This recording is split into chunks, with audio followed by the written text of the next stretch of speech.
Hello, everyone.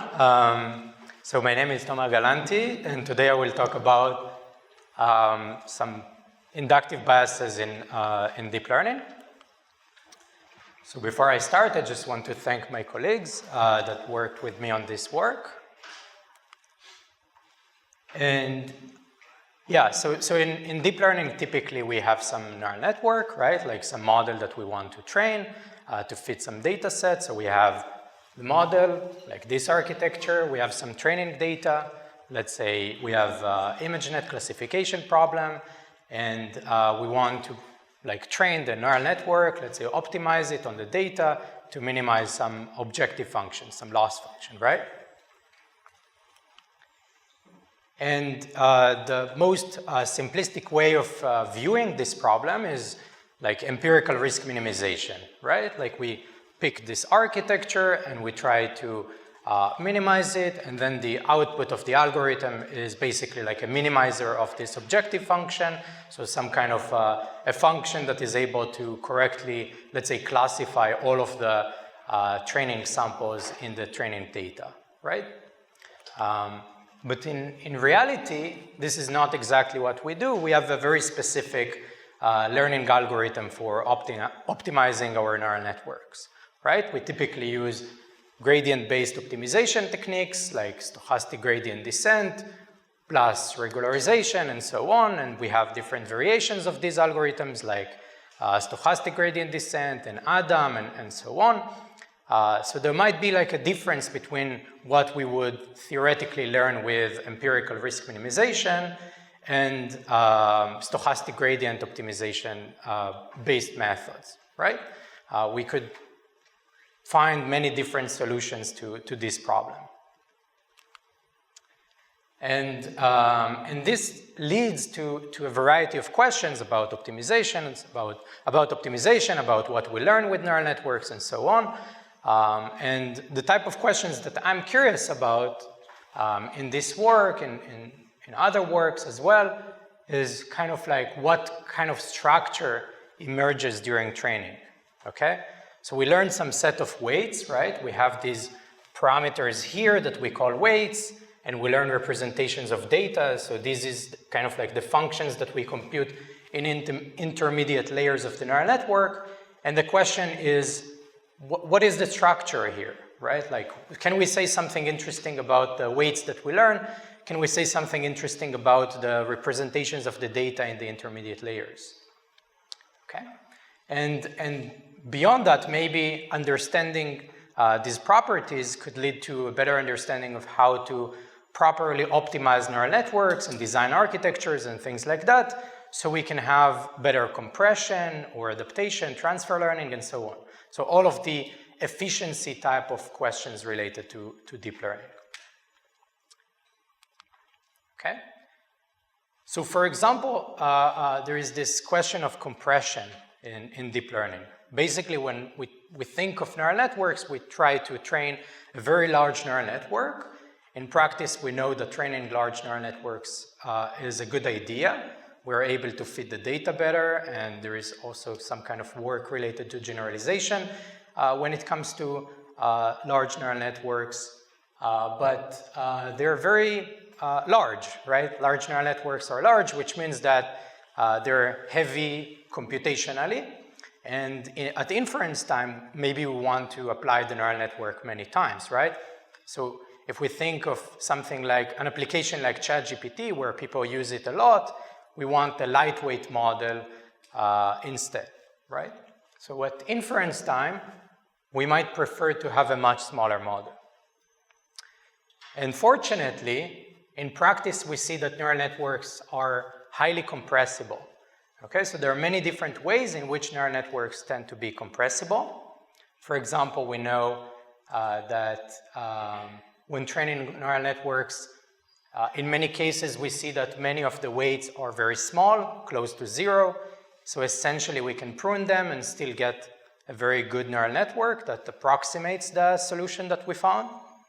Another approach is knowledge distillation, where we take like this large neural network and we fit a much smaller neural network to mimic the large neural network.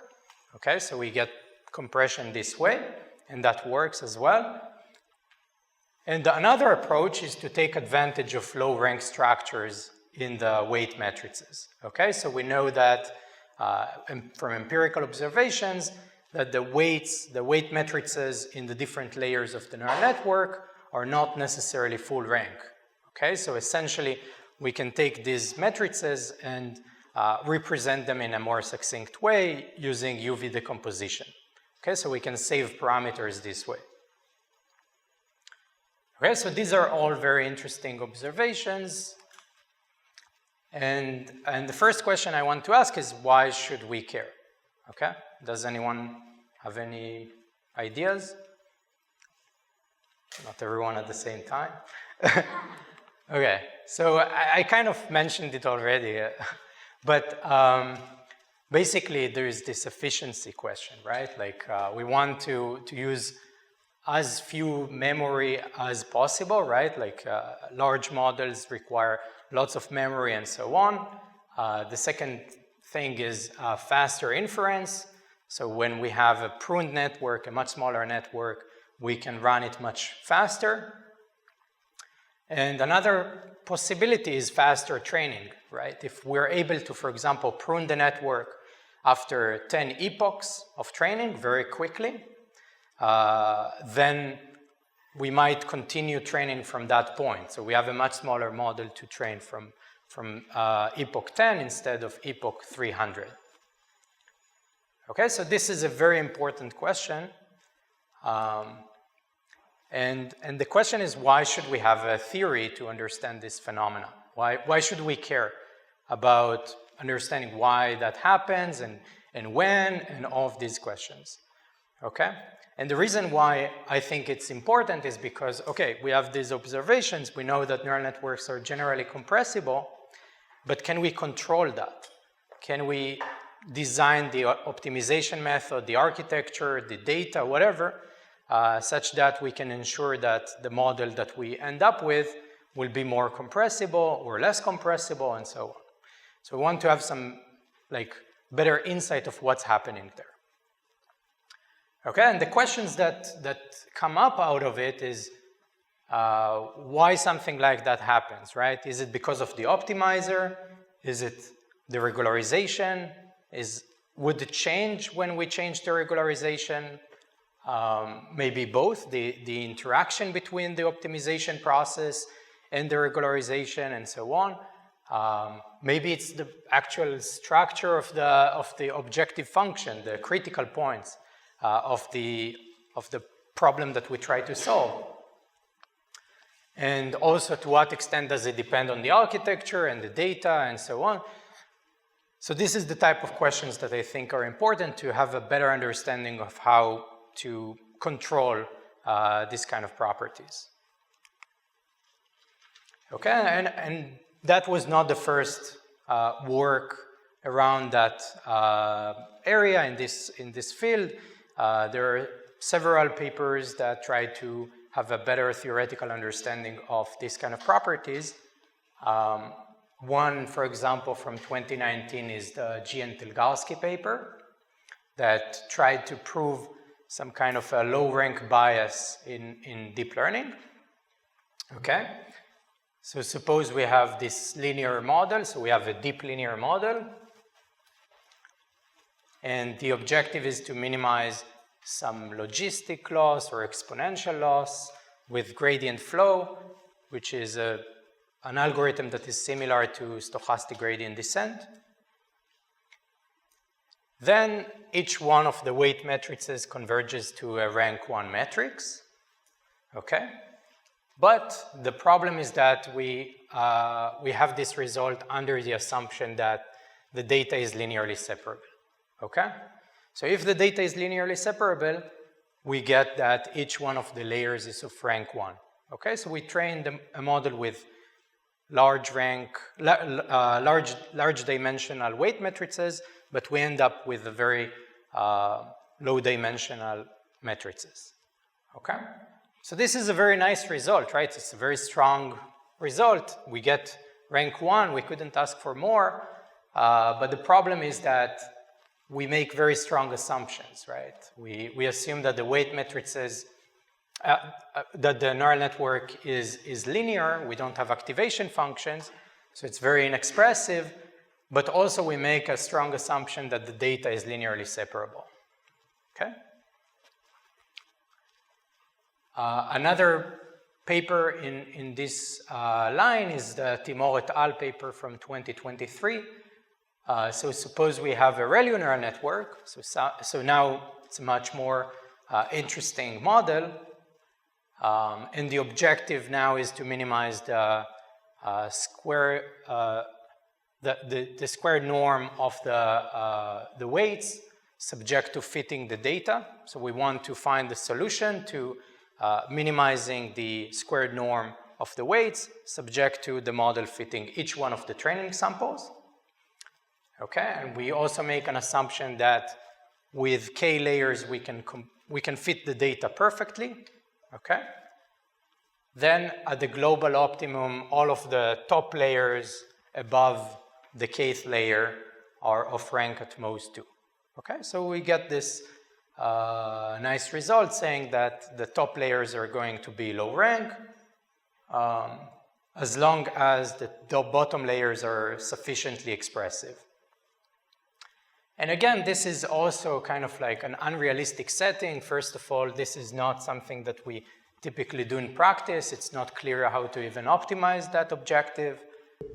Can you explain that? Because for me, it seems like regularization plus MSE or something like cosine. Yeah, so if you train, let's say, I don't know, MSE plus regularization, you don't necessarily get that, right? Yeah, okay, but the objective is very common. Oh, I didn't understand.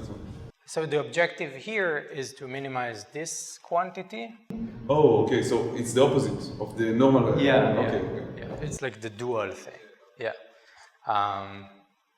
So yeah, it's kind of like in correlation with minimizing, let's say, MSE loss plus regularization, but it's not exactly the same thing. In practice, we do that and not the former. Okay, and also, we know nothing about the bottom layers here, right? It only says something interesting about the top layers. And another reason why I think this is kind of like an interesting question is that in the community, there is some discussion about the role of this behavior, okay, this low rank bias in neural networks. I'm not arguing whether I agree with this statement or not, but some people believe that it might be related to why neural networks generalize well or not, and so on. So I'm giving this citation just to give the impression that this is something that people care about. Okay, so the type of questions that I want to talk about today are the following. So what is the source of the low rank bias in deep learning? Can we kind of like identify an inherent behavior towards low rank in neural networks? Is it a property induced by the optimization, by stochastic gradient descent or gradient descent in general?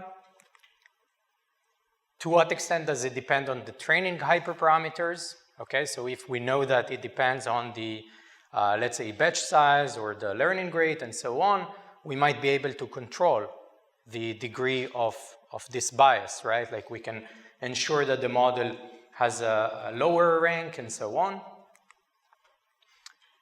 How much does it depend on the structure of the data? Is it data dependent or independent of the data? And a little bit, what is the relationship between low rank bias and generalization, which I think Akshay will talk a little bit more about in his presentation. Okay, so I'll give some experiments to discuss it. Okay? Yeah, so because I'm curious about how optimization influences this bias, this behavior, I want to start with a simple experiment to see how potentially the hyperparameters could influence the rank of the weight matrices. Okay, so can we identify some kind of empirical observation here? So we train lots of ResNets for classification for a long time, and we vary the hyperparameters. Okay, so we train with stochastic gradient descent, and we take the batch size, we vary the batch size, or the learning rate, and so on. Want to see if the rank changes, okay? And to calculate the rank, we basically count how many singular values of the weight matrices after normalizing them cross a certain threshold. Okay, so we fix a threshold and we count how many singular values are larger than that threshold for the normalized weight matrix. And we average the rank across all of the layers just to get one number. Okay, but we could do the analysis per layer individually, it's also fine. And this is the type of experiments this is the type of results that we got, okay? So let's say we fix the batch size to be 8, and we vary the learning rate and the degree of regularization, okay? So if we fix the regularization here to be this value, and we increase the learning rate, then we see that the rank is shrinking, okay? So the rank is getting smaller as we increase the learning rate, okay? Like, what is n? Just to give it like 200, is it almost full rank or it's also low rank, but relatively? Yeah, so the rank is, I think, 256 here, like the dimensions. Yeah. So can you just remind like which is which, the mu and the lambda? Lambda is the regularization, mu is the learning rate, and B is the batch size. So let's say we fix the learning rate here and we increase lambda, then the rank is also going down. Okay, so if we increase the regularization parameter or the learning rate, then we see that the rank is going down. And a similar behavior also happens with the batch size. Okay, so if we fix the learning rate here to be 0.6 and we increase the batch size, then the rank is actually increasing. Okay, so if we decrease the batch size, the rank is expected to go down. Okay, and wouldn't you say that if you increase the weight decay, it makes a lot of sense that the rank would go up, would go down, like regularization-wise? Of the rank? Like, so maybe I'm wrong, but I think it makes a lot of sense that if the weight decay goes up, like you have more regularization, so it makes sense that the rank of the matrices will go down just because you have like more, something pushes it like the whole matrix down. Yeah, I mean, like in general. Okay. I agree with you. It's like a form of regularization, and rank is kind of like a measure of complexity, but it's not necessarily obvious why the two would be like specifically connected, right? Like how? Right. Yeah. Because you could think of measures of complexity that L2 regularization would not be able to correlate with, right? Yeah. Or another type of regularization that does correlate with rank and L2 won't, and all of these possibilities are on the table. Yeah. These all got the same training and test error, or do you see differences? And if so, like which set of parameters? Yeah. So in these experiments, I'm not showing the train and test performance. But of course, if you would increase, let's say, the learning rate too much or the weight decay too much, then the training performance would deteriorate as well as the test, right? So I don't care about the train and test performance at this point. I only care about how the hyperparameters are going to influence the complexity. But absolutely, yeah. Maybe you want to kind of like control both, right? The performance and the complexity. Is there some intuition to why this range of variables, or what happens out of this range? So it's a good question. we kind of picked these ranges to ensure that this is like the range where things are happening. So if you go out of that range, let's say the weight decay is too large, you shrink to like rank 0, you know, like it's going to be trivial in that sense. But if you take it, let's say, too small, then you're in the range where you don't see any effect. So there's like this transition period, but it's not obvious where it's going to happen, depending on, I think that depends on the data and things like that, the architecture. Yeah.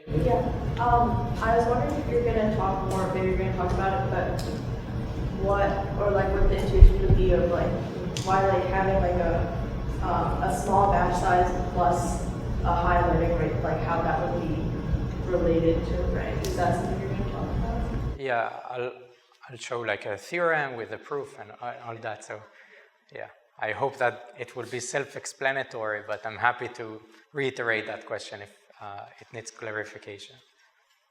Yeah, so this is the premise of this work, actually. So we try to give a very simple proof for this behavior, not just an empirical investigation, but also to be able to mathematically show that there is this tendency. And we argue that it applies to a very broad set of neural networks. We consider very like standard setting where we train the neural network with stochastic gradient descent and L2 regularization. And we don't make any assumptions about the structure of the data, the number of samples, and so on. And we don't make any strong assumptions about the convergence of this process, okay? So we try to keep it as standard as possible, as faithful to practice as we can. So just to give you some intuition of what kind of models this result is applied to. So the neural network can include linear layers, residual connections, convolutional layers, and like any type of reasonable activation function. So it can be ReLU, sigmoid, softmax, whatever, pooling, even like self-attention layers. So a very broad set of architectures. And this is basically the objective, okay? So this is what we want to minimize. So when I talked earlier about the problem that we consider, we have some neural network HW. Let's think of a ResNet or a transformer. And the goal is to minimize the averaged error across training samples plus L2 regularization, okay? And we train with stochastic gradient descent, right? So each iteration is equal to the previous one minus the gradient times a learning rate of the regularized objective over some random batch of samples. Okay, so S tilde T is a randomly selected batch of size B from the set S. Okay, and when we want to write it more explicitly, it looks like this, right? We have WT, we have the gradient across the training samples, and we have the gradient of the regularization. Okay? Okay, so this is basically the theoretical result here. Okay? So what do we have? Let's say we have some differentiable loss function. So let's say MSE loss or cross entropy or something like that. We have some neural network H, which is some architecture from the family I described earlier. We assume that the weights are being updated using stochastic gradient descent. So we have a learning rate, we have some regularization coefficient, lambda, and we have this batch size B. Okay? So for a second, let's ignore this assumption. But intuitively, after enough training, so after a long time of training, we can ensure that we have the following inequality, okay?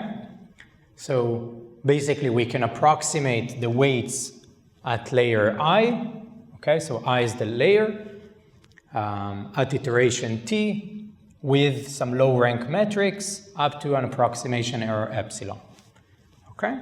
And the rank of the approximator is bounded by this quantity, okay? Some function of the batch size and the learning rate and the weight decay, okay?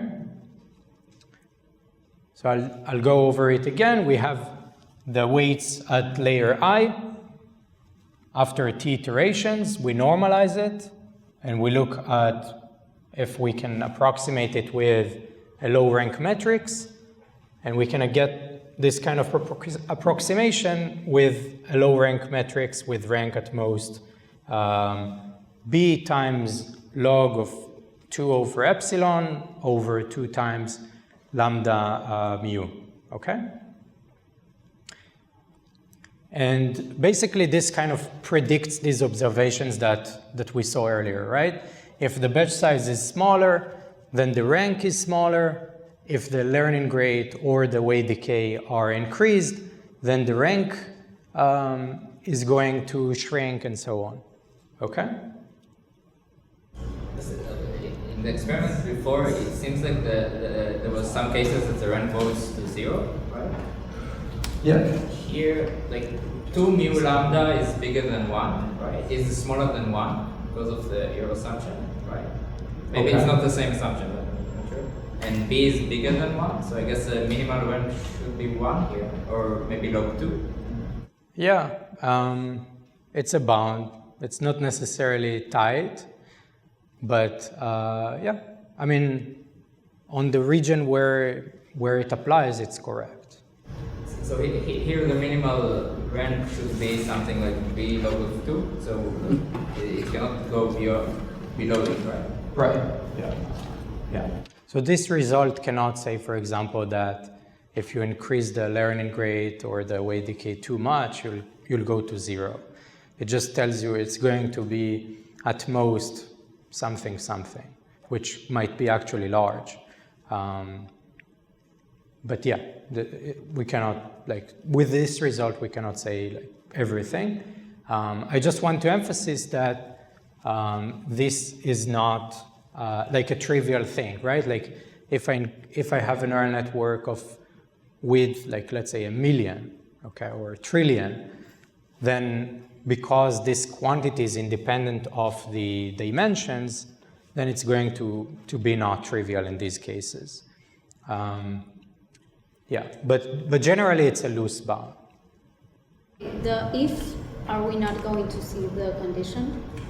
The what? The if that you said, the limit with time infinite. Oh, that? Yeah. Yeah, so I don't know how to prove this thing, but empirically I'll show some experiments validating this equation. The idea is quite simple. So basically what it says is that the norms of the weight matrices kind of like converge. Okay. That's it. So it's kind of like some weak notion of convergence. Okay. Yeah. But you could potentially extend it to, like, let's say bounded by some alpha, and then you'll have some dependence on that alpha as well. Yeah, if you want to further relax it. Yeah, so let's try to prove this theorem. Let's see why something like that would be possible. So we know empirically that weight decay is necessary for this low rank bias, right? Like empirically we saw that when we increase the weight decay, then the rank is going down. So why something like that would be possible? And I think that the traditional intuition about weight decay is that it penalizes the norm of the weights, right? We just put a term to minimize that is proportional to the norm of the weights, right? So obviously we try to minimize that. But an alternative way to think about weight decay is that it changes the training dynamics of neural networks, right? Like we change the way we optimize.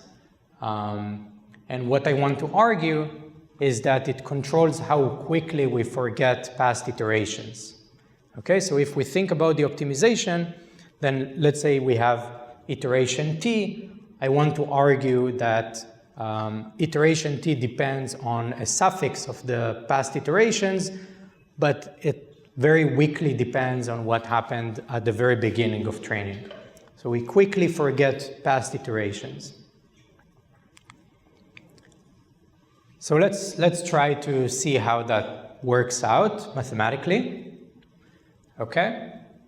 So we have stochastic gradient descent for this objective function, and we can basically start by unrolling the iterations one by one. Okay, so iteration t plus 1 is equal to that. We can take wt and the gradient of the regularization and put them together. So we have these two parts, right? And we can already start seeing what's happening here. Here the coefficient is 1, and here it's slightly smaller than 1, right? So what I want to do is to do it again and again and so on, and see what happens, okay? So we'll unroll the optimization process and see if we can get something interesting out of it.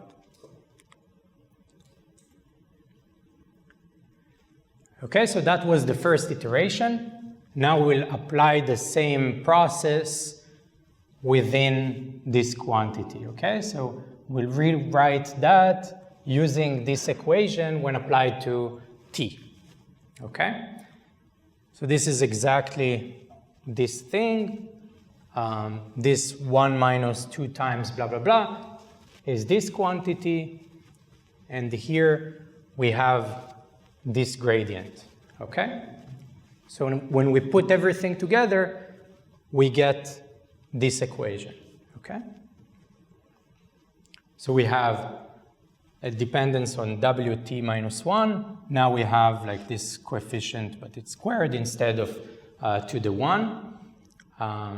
And we have this kind of like sum over many different gradients, okay, weighted gradients.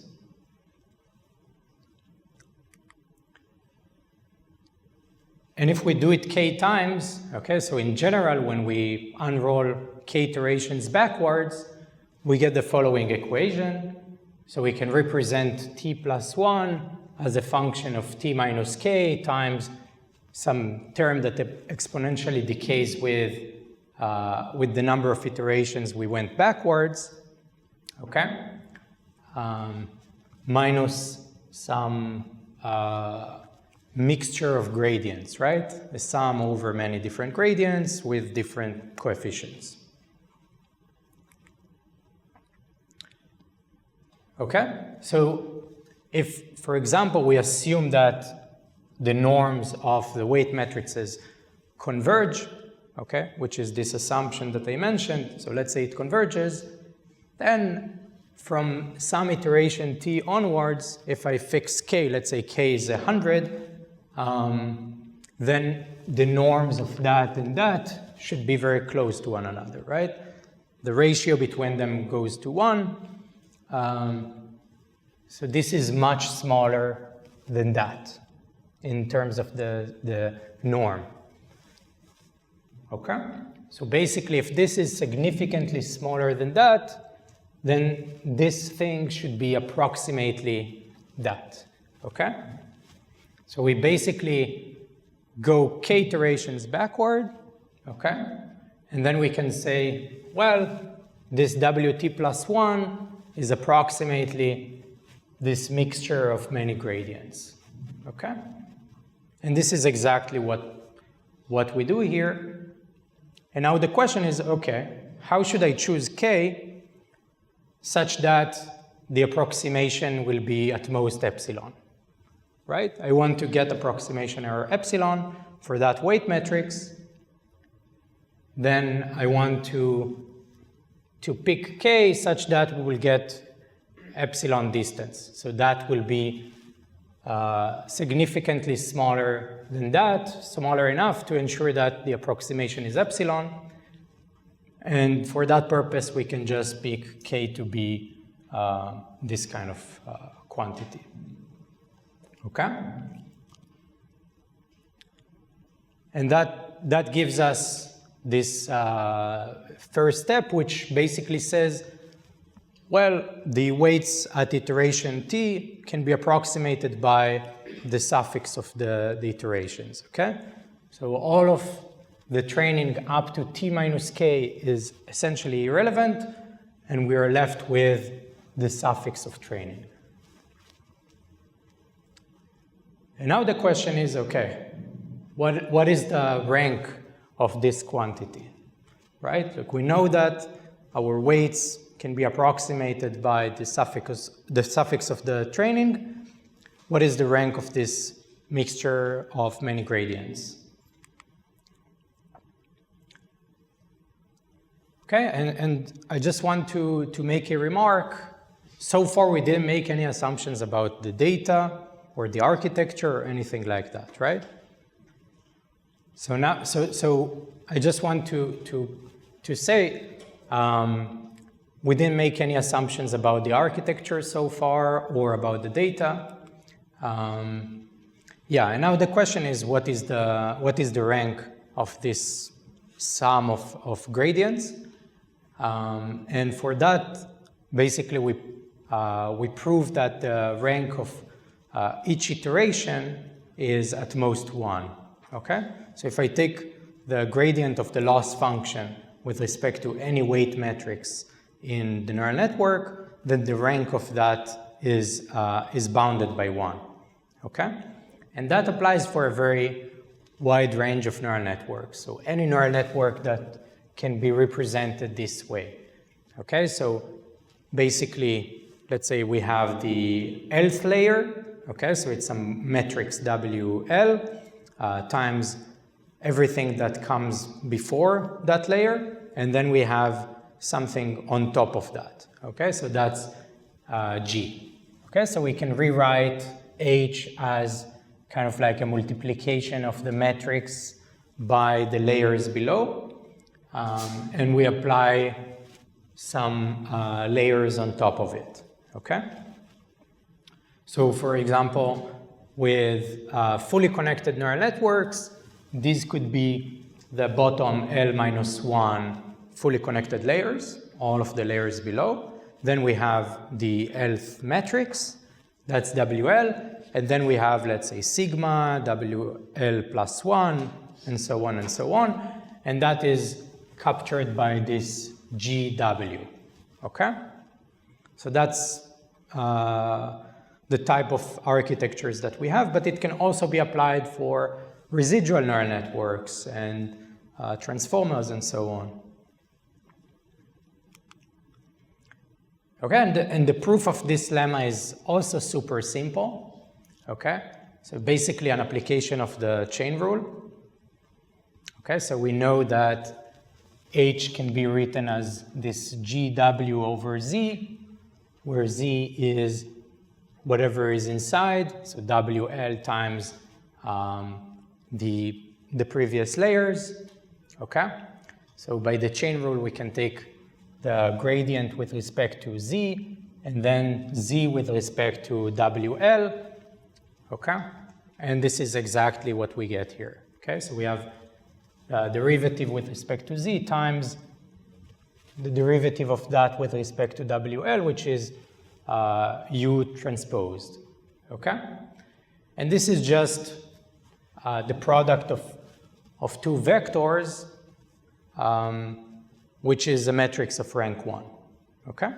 So this way we get rank 1 matrix for each one of these gradients. I'll go back. Basically what it says is that each one of these gradients is of rank 1, and we picked k to be this quantity, okay? So we have k times B gradients. So K times B times 1 is the bound on the rank. Okay? So that's why we got B times this quantity. And obviously the rank there is 1, so we get the bound that I showed earlier. This thing. It's B times this K. What happens if you have weight sharing in the layer? So we avoid that. For convolutional networks, you also have a factor of how many times you have, like how many patches within that layer, how many shares, which is also some kind of a constant there. I'm wondering if this general theorem gives some intuition for why explicitly low-rank fine-tuning approaches tend to work just as well as fully general fine-tuning. It's a good question. I think the intuition for like using LoRa and things like that is that the kind of like weight matrices that we learn are low rank. So it makes sense that we do adaptation within like a low rank subspace because it's already low rank. But like direct connection I'm not seeing right now. But yeah, it's a good question. I think maybe there is this question of, you know, how the hyperparameters and the rank that they control essentially are going to influence the ability to do LoRa or not. How does the norm of the weights come into play here? Like the norm of the conversion? You mean this thing? Yes, like the limit converges, like the difference, the ratio between them converges to 1. But you have this like alpha factor or anything? You mean this? Yeah, like the norm, you assume that the norm converges to some alpha. Yeah, so basically in the theorem presentation, I divide by the norm of that, right? And that is very close to alpha, so yeah. If you formalize it, you'll get the theorem.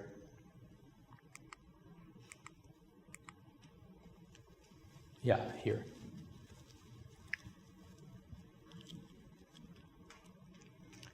Okay. Yeah, so what are the implications from this result? What can we learn about deep learning, about neural networks from this observation? I think one interesting thing is to see that there is this inherent tendency of stochastic gradient descent together with regularization, which is like this very standard learning algorithm to compress the neural networks that we train, right? So even if we don't necessarily get a highly compressible neural network during training, there is this inherent behavior that happens behind the scenes that has some influence. And the question is how basically the hyperparameters are influencing that, which is what we are showing here. And another interesting thing is that it seems that stochastic gradient descent and stochastic gradient descent plus weight decay learn very different types of representations, right? So in one case, we know that the rank of the weight matrices is not necessarily full rank, right? The matrices are not full rank, so the dimensionality of the representations might be low. And in the other case, we don't have this bias. So the learned representations are not necessarily biased to be low dimensional. So that is, I think, an important thing to note, because in the literature, we see that people sometimes analyze neural networks in the lens of gradient flow. And in gradient flow, it's much more similar to stochastic gradient descent, or actually gradient descent with no batches, and we see that the batch size and the weight decay have a lot of influence on what we actually learn. So we have to be very careful when we do analysis of the representations and what we learn and so on.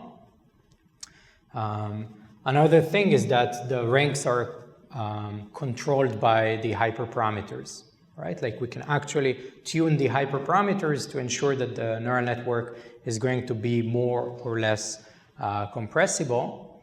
And empirically, we see that this effect seems to disappear when we don't use regularization. Okay, so it depends on regularization. And that also relates somehow to scaling laws for neural networks, right? We know that these kind of parameters are going to control the scale of the complexity of the network. We can tune the parameters to ensure that the complexity is bounded in a certain way. Okay, so this kind of like recaps. As we can see, this aligns with the theory that we developed. And maybe a different visualization is looking at how the ranks are evolving during training. Okay, so we start at a certain point at initialization, the matrices are full. We have training with different values for the weight decay. Okay, so we vary lambda, and we can see that when we train with 0 weight decay, then the rank is not changing, and the higher the weight decay, then the smaller the rank is going to be, and that is also reflected with the batch size. The smaller the batch size, the smaller the rank is going to be. So, because all of them seem to converge early during training, like what's the trade-off between the rank and the performance? Let's say if you stop at 100 or even at 50, like do you have a prediction that sometimes stopping early is still having a low rank? So this is a very good question. The theorem I showed is essentially oblivious to the performance, right? Just tells you how rank behaves as a function of hyperparameters. And it's a very good question. I don't have a good answer to. Empirically, what we see, for example, here, is that if I pick hyperparameters, so I fix everything. Let's say I fix the weight decay and the learning rate, and I only vary the batch size, okay? But I ensure that all of the models are going to perform the same. Let's say they all perfectly fit the training data. So this is what we see here, okay? All of the models are achieving 100% performance, okay? But they have different batch sizes. So the one with the smallest batch size is the one that achieves the highest test performance. Okay? So it's actually somewhat correlated to the test performance. But you have to ensure that all of the models are fitting the training data perfectly. If that wouldn't be the case, let's say I would take, I don't know, let's say the smallest one here would be 100. And I then train with batch size 1. And I get training performance because of that of 85%, then you cannot expect the test to be very good, right? So it's kind of like a balance. But the interesting observation is that it tells you that rank is important for kind of like understanding the performance, and it might be helpful to monitor that also with respect to the hyperparameters, to get better performance, to tune the parameters correctly, and so on. Yeah, so these are more experiments of the same kind, not so insightful at this point. Yeah, and And now I wanted to also show an experiment of the this assumption I made with the limit. Okay, so basically we plot the ratio between the norm of the weights at iteration t and t plus 1. And we wanted to see if it converges to 1, as we assume in the statement of the theorem. Okay, so we look at each one of the layers of the neural network, and we plot this ratio across epochs. Okay, so we actually don't even care about subsequent iterations. We took subsequent epochs, which gives many iterations in between them, so there could be even more variation. Okay, and we can see that it converges to something very close to 1. Okay, and we tried doing that across many architectures and settings, and seems to happen very generically. Okay, so this is the plot about the test performance. Yeah, so as I mentioned, if we ensure that the models fit the training data, then when picking the batch size or learning rate or weight decay that gives you the lowest rank is going to give you the best performance empirically. Okay, so basically we justified empirical observations that there is a correlation between the batch size and learning rate and weight decay and the performance. And I would say that rank minimization cannot exclusively explain generalization in deep learning as well. Okay, and the reason for that is because we empirically observe that this is something that depends on having, let's say, regularization, right? But we can still generalize quite well without L2 regularization.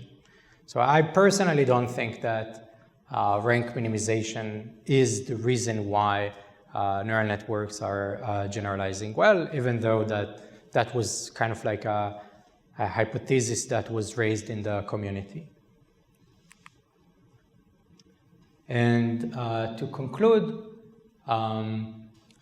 yeah, so we provided some theoretical framework for identifying inductive biases in neural networks, like this low rank bias, but it could be interesting to see if there are other types of properties that could be proven from this kind of analysis. We showed that low rank bias is somewhat of a universal property of stochastic gradient descent and regularization. It's independent of the architecture for the most part and of the structure of the data. And the ranks are essentially independent of the width. Okay, so we have this bound that is independent of the width of the neural network. And it's also related to implicit regularization and compression and so on. And I think there are some interesting open questions that follow that. So first of all, I mentioned maybe other properties, but maybe other optimizers have different properties that emerge during training that would be interesting to explore, or they have different scales for the minimization of rank and so on. And another question is how fast this low rank bias happens.